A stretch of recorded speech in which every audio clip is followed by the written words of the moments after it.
apie tokią vieną vienišę ir šio filmo pirmoji dalis.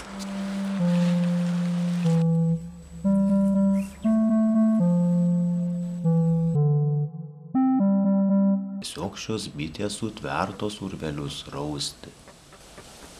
Priekinės jų žiaunos gan tvirtai sudėtos, o patys jų galiukai aštrus lyg du šaukštų skobiai.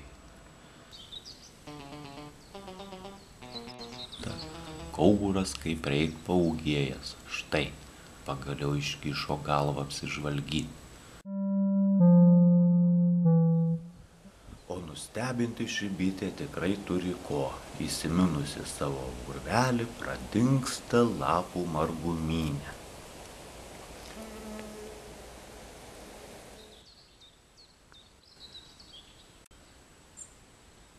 O jau už keletos akimirkų sugrįžta, tik ne viena, bet žnyplėse keistokas krovinys, su kuriuo ir šmurkštelna urvelin. O šilkių pagausėja, matyt per naktį iš pernykščių lizdaviečių išsirito dar kelios jaunos bitės.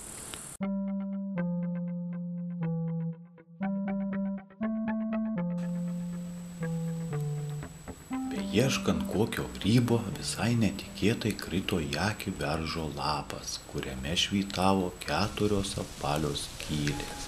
Lizdavietėmis rinko štai tos 3 aptrešusius pagalius, įsipynusius tarp žolių. Vis jokia tokia maskuotė, be to saulės spinduliai, jas glostyti galės iki vėlyvo vakaro, nes lapakirpėm gyvybiškai svarbu, kad į vakarą dar būtų šilta. Garsiausiai zyzdamos net įsiblaškiusi praeivį, jos būt privertusios įsukti iš tako, apeinant jas kuo toliau. Nėra jos piktos bitės, bet grėsmingas grimasas parodyti tai moka. Paskutinės rugpjūčio saulėtos dienelės kaip tik tikusios bulvėm kasti, bet ir lapakirpės nesnaudė.